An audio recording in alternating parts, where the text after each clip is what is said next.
You are listening to The Asian Lens, insights from across the world's most dynamic region decoded from Tokyo.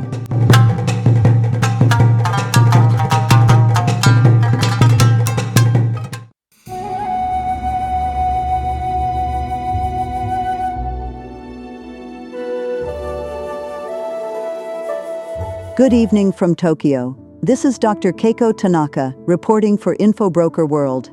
As dawn breaks over the East China Sea, a new chapter in Asia's economic narrative begins to unfold, one that may well redefine the architecture of global trade. Today, I want to take you inside ACFTA 3.0, the upgraded ASEAN-China Free Trade Area, a framework that signals not only the strengthening of Asia's economic eastward axis, but also a quiet recalibration of global power itself. The story begins with a simple yet profound observation. When the world fractures, Asia tends to integrate. In late 2025, amid trade frictions and protectionist tides from the West, China and the 10 ASEAN nations signed what has become known as ACFTA 3.0. Behind the formal smiles in Kuala Lumpur stood years of careful negotiation, strategic patience, and a shared understanding that the center of economic gravity is moving decisively eastward. The agreement brings together nearly 2 billion people, representing over 30% of global GDP, into a harmonized trade ecosystem. For Beijing, this is a calculated pivot toward self-reliance, designed to reduce dependence on Western markets and to anchor growth along the Asian corridor for ASEAN. It is a pragmatic embrace of opportunity, a mechanism to strengthen regional resilience after the twin shocks of the pandemic and geopolitical tension. Together, they are shaping what could be the most dynamic economic zone of the next decade. But ACFTA 3.0 is not a conventional free trade agreement. It moves beyond tariffs and customs into the digital, green, and interconnected economies that define modern globalization. There are new chapters on digital commerce, cybersecurity, sustainable energy, and supply chain resilience, all designed to modernize how economies communicate and collaborate. This is Asia's answer to the emerging complexities of trade in data, energy, and technology. Let's look at what the data tells us. The digital economy is now the heartbeat of Asia's growth. With ACFTA 3.0, e-commerce between ASEAN and China will move into a new regulatory framework emphasizing paperless trade and data security. Small and medium-sized enterprises, from startups in Ho Chi Minh City to fintech innovators in Jakarta, gain tools and protection to participate in the cross-border digital marketplace. This is not just about efficiency, it is about inclusion. Equally transformative is the focus on the green economy. The agreement embeds sustainability into its core, a deliberate step to align regional industrialization with climate responsibility, energy cooperation, renewable investments, and environmental technology exchanges are now written into the trade architecture. Projects like the ASEAN Power Grid are gaining momentum, channeling billions toward cleaner, more resilient energy infrastructure.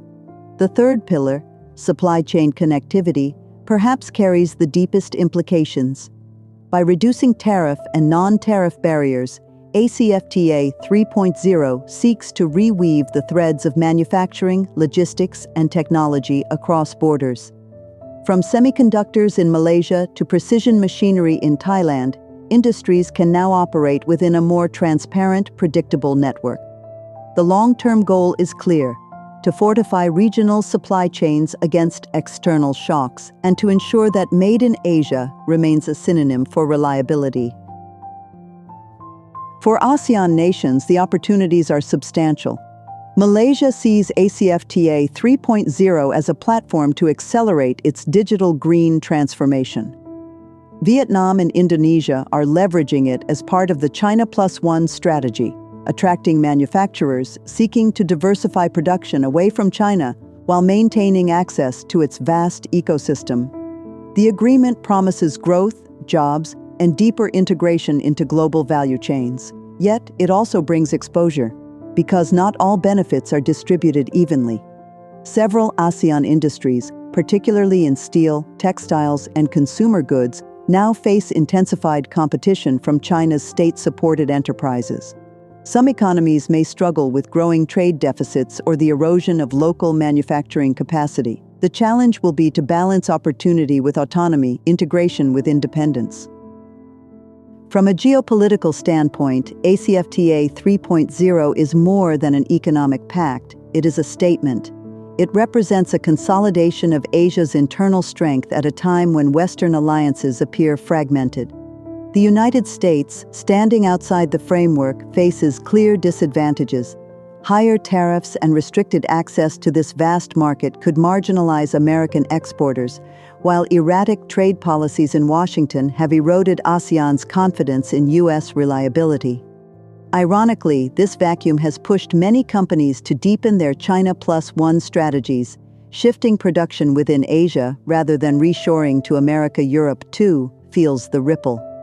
European exporters, particularly in machinery, electronics, and automotive components, are watching a trade zone emerge that will streamline intra-Asian commerce while leaving external players facing higher barriers. Unless the EU forges its own strategic partnerships in the region, it risks being outpaced by the agility of Asian networks. Meanwhile, within Asia, sectors tied to digital innovation, green energy, and advanced manufacturing are poised for acceleration. We will see more collaborative ventures between Chinese tech giants and ASEAN startups, expanded logistics corridors powered by AI, and stronger financing from development banks such as the AIIB and ADB. These are not isolated trends. They are threads of a broader narrative, the quiet but persistent rebalancing of global trade toward the East. From Tokyo's perspective, this is a development worth deep reflection. Japan, though not a direct participant in ACFTA 3.0, will feel both competitive pressure and partnership potential. As Asia's manufacturing and digital ecosystems evolve, Japan's technological expertise could serve as the bridge, connecting advanced standards with the dynamism of ASEAN markets. In that sense, ACFTA 3.0 may redefine not only trade routes, but also the contours of cooperation within Asia itself.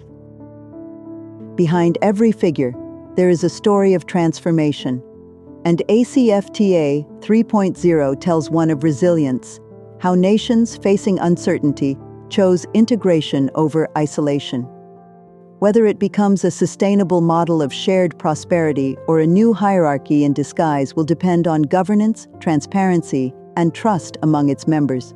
But one thing is certain: the East is no longer waiting for the West to set the rules of trade.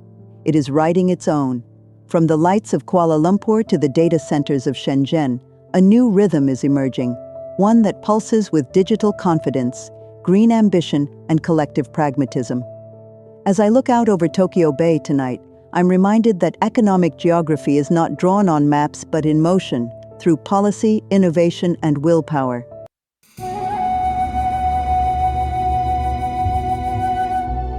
Thank you for listening. This is Dr. Keiko Tanaka in Tokyo, reflecting on how Asia's quiet strategies are reshaping the global future. Until next time, stay curious and keep listening to what the data whispers beneath the noise. Thanks for listening to The Asian Lens. For more details, sources, and related insights, please visit the show notes. By the way, I am entirely AI-generated. My voice was created with 11 Labs, and I'm here to bring you curated perspectives with clarity and respect for the diversity of Asia. This podcast is powered by Info Broker World, your partner for market intelligence and global research across the Asia-Pacific region. Until next time, stay informed, stay inspired, and keep an open mind. Matane, see you soon.